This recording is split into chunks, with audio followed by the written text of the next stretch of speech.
Hello दोस्तों, आप देख रहे हैं डीडीए महाविद्यालय चैनल। दोस्तों, आज हम इस वीडियो में राजस्व निरीक्षक परीक्षा लखनऊ उत्तर प्रदेश विषय नियम एवं कर्तव्य के महत्वपूर्ण टिप्पणी एवं टॉपिकों के बारे में चर्चा करेंगे। तो आइए हम देखते हैं अपना पहला टॉपिक। तो हमारा पहला टॉपिक है गांव सभा। तो इसके अंतर्गत हम पढ़ लेते हैं। गांव सभा से तात्पर्य उस गांव सभा से है जो पंचायत राज अधिनियम 1947 की धारा 3 के अधीन स्थापित की गई हो। आइए हम इसे विस्तार से पढ़ते हैं।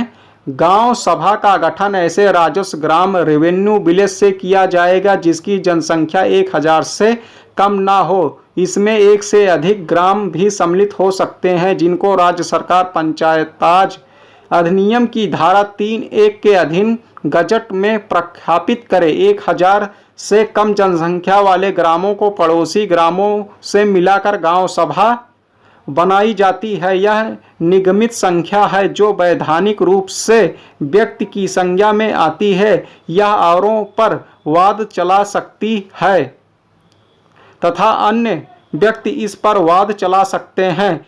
यह संपत्ति अर्जित कर सकती है व उसका अंतरण अथवा आवंटन कर सकती है। इसका सतत अस्तित्व रहता है। आइए हम देखते हैं अपना दूसरा टॉपिक। तो हमारा दूसरा टॉपिक है न्याय पंचायत। न्याय पंचायत से तात्पर्य उस न्याय पंचायत से है जो पंचायत राज अधिनियम संख्या 26 सन 1947 की धारा 42 के अधीन स्थापित की गई हो और उसमें उसकी पीठ बेंच भी सम्मिलित है।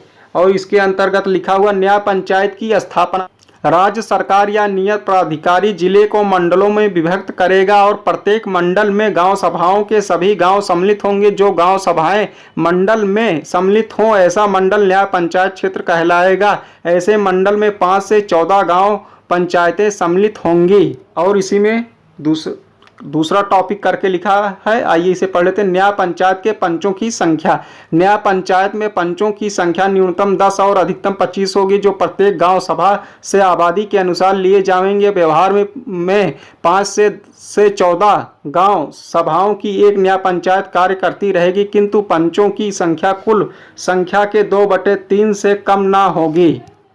और हमारा इसी में तीसरा टॉपिक करके लिखा हुआ है पंचों की नियुक्त व कार्य काल एवं योग्यताएं। गांव सभाओं के निर्वाचित सदस्यों में से नियत समिति द्वारा आवश्यकतानुसार पंच नियुक्त किए जाएंगे। ऐसे नियुक्त व्यक्ति गांव सभा के सदस्य नहीं रहेंगे। पंचों का निर्वहन नहीं किया जाएगा अपितु समिति द्वारा चयन कर नियुक्त किए जाएंगे। और इसी में लिखा हुआ है, पढ़ लेते हैं इसे भी। यदि किसी समय ऐसी दशा पैदा हो जावे कि नियत संख्या से अधिक सदस्य पंच बनने के इच्छुक हों तो जिलाधिकारी संबंधित विधायक और राज्य सरकार द्वारा नामांकित व्यक्ति तीनों से बनी समिति द्वारा चयन कर पंचों की नियुक्त की जाएगी। और इसी में थोड़ा सा इंपॉर्टेंट करके लिखा है, इसे भी पढ़ लेते हैं। यदि समिति को पंच बनाने हेतु उपयुक्त व्यक्ति गांव पंचायत के सदस्यों में से न मिले तो गांव सभा के सदस्यों में से ही नियत रीति से पंचों का चयन कर लिया जाएगा। तो इसमें योग्यताएं भी लिखी हुई हैं। आइए हम इसे पढ़ लेते हैं। ऐसा व्यक्ति ही न्याय पंचायत का पंच नियुक्त किए जाने योग्य होगा जो का करके लिखा हुआ हिंदी देवनागरी लिपि पढ़ने लिखने योग्य हो और खाए हमारा 30 वर्ष या अधिक आयु का हो। और इम्पोर्टेंट करके लिखा हुआ हमारा इसी में सरपंच और सहायक सरपंच की नियुक्ति। न्याय पंचायत हेतु पंचों के चयन हो जाने के पश्चात उनके बहुमत से अपने में से सरपंच और सहायक सरपंच का निर्वहन किया जाएगा। और कार्यकाल भी इनका लिखा हुआ। पंचों का कार्यकाल उनके पंच होने के दिनांक से प्रारंभ होगा और संबंधित गांव पंचायत के कार्यकाल के साथ समाप्त होगा किंतु पंच और सरपंच अपने पद पर अपने उत्तराधिकारियों के चुने या निर्वाचित किए जाने तक कार्य करते रहेंगे। और हमारा तीसरा टॉपिक है इसी में जिला पंचायत। जिला पंचायत से तात्पर्य उस पंचायत से है जो क्षेत्र पंचायत तथा जिला पंचायत अधिनियम 1961 की धारा 2(11) के अनुसार गठित की गई हो। यह अब नए अधिनियम के अनुसार जिला पंचायत कहलाने लगी है।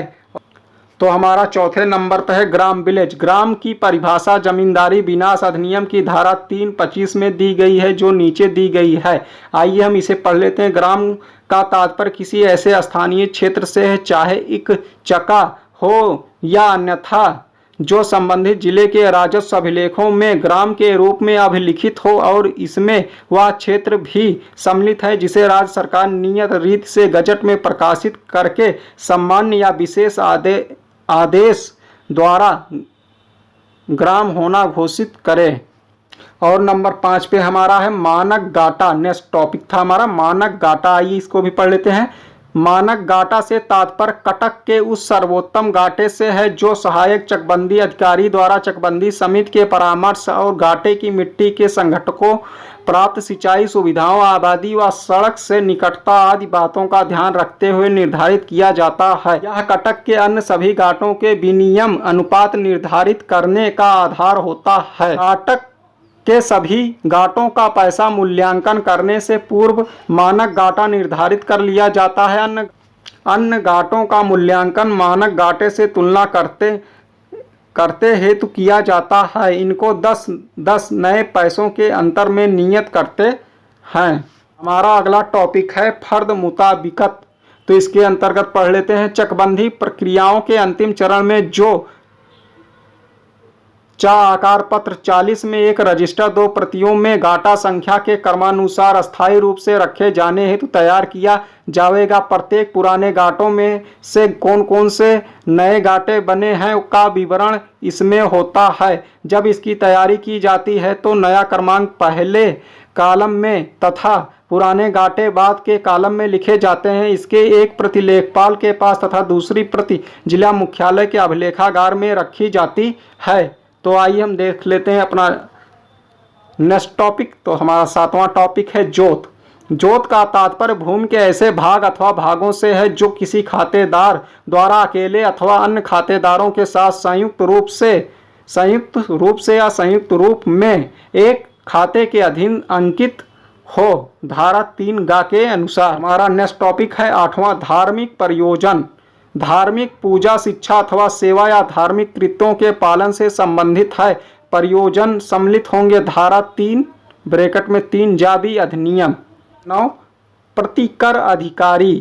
प्रतिकर अधिकारी का आशय उस अधिकारी से होगा जो कि जाबी अधिनियम की धारा 319 के अधीन नियुक्त किया गया हो। इसमें सहायक प्रतिकर अधिकारी भी सम्मिलित होगा। धारा 3 6 ब्रैकेट में। हमारा 10वें नंबर का टॉपिक है प्रतिकर आयुक्त। प्रतिकर आयुक्त से आशय धारा 319 के अधीन नियुक्त प्रतिकर आयुक्त से होगा और इसमें सहायक प्रतिकर आयुक्त भी सम्मिलित होगा। धारा 3 ब्रैकेट में 5।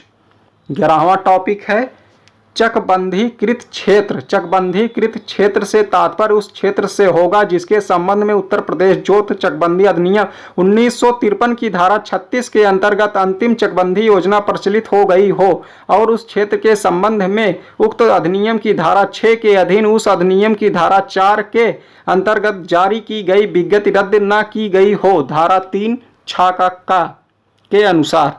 और हमारा अगला टॉपिक है शुद्ध खतौनी, क्लीन खतौनी। चकबंदी प्रक्रियाएं प्रारंभ होने के शीघ्र पश्चात की धारा 5 में त्रुटियों और आपत्तियों के निस्तारण के उपरांत चकबंदी के आधार हेतु जो खतौनी तैयार की जाती है उसे क्लीन खतौनी कहते हैं। तहसील से प्राप्त खतौनी को ग्राम में पढ़कर सुनाने के उपरांत उसको हर प्रकार से शुद्ध कर लेने और सभी खातेदारों के अंश निर्धारित कर लिए जाने के उपरांत खतौनी तैयार की जाती है, उसे क्लीन खतौनी कहते हैं। इससे चकबंदी के अंश की मालियत पैसा मूल्यांकन निकालने में सुविधा हो जाती है या विधिक रूप से तैयार की जानी आवश्यक है। यह चकबंदी क्रियाओं का मुख्य आधार है। इसकी तैयारी में लेखपाल से लेकर चकबंदी अधिकारी का सहयोग रहता है। मुख्य भूमिका सहायक चकबंदी अधिकारी की ही होती है। तो हमारा अगला टॉपिक है 13वां राजकीय आस्थान का तात्पर्य ऐसे क्षेत्र में से है और सदैव से माना जाएगा जो उत्तर प्रदेश भू राजस्व अधिनियम 1901 की धारा 32 के जैसे कि वह इस अधिनियम के प्रचलित होने के ठीक पूर्व थी। खंड का खा गा घा में उल्लेखित किसी रजिस्टर के और जहां तक कि उसका संबंध दवामी काश्तकार से है। खंड अंगा में वर्णित किसी रजिस्टर के संबंध में उल्लेखित प्रतिबंध के अधीन रहते हुए उक्त अधिनियम की धारा 33 के अधीन रखे गए किसी रजिस्टर के अथवा उसी प्रकार के अन्य किसी रजिस्टर के जो किसी भी प्रचलित अधिकार अभिलेखों के तैयार करने व संचारण से संबंधित किसी अन्य अधिनियम, नियम, विनिमय या आदेश में वर्णित हो अथवा उसके अधीन तैयार किया गया या रखा गया हो, किसी एक प्रविष्टि के अंतर्गत और उसमें किसी आस्थान के भाग अथवा उसके अंश का भी अंतर्भाव है। सरकारी आस्थान की दशा में वह आस्थान है जिसकी भूस्वामी कोई राज्य सरकार हो, उसका सरकार ही प्रबंध करती है तथा भू राजस्व भी अदा करती है। इलाहाबाद जनपद में ऐसी भूमि अधिक है, वहां नायब तहसीलदार राजकीय आस्थान का पद भी है, वह तहसील में भू राजस्व जमा करते हैं। तो यह जानकारी दोस्तों आपको कैसी लगी? यह थी जानकारी राजस्व विभाग से संबंधित। तो वीडियो अच्छा लगा है तो वीडियो को लाइक करें और शेयर करें और चैनल को सब्सक्राइब करना ना भूलें। धन्यवाद।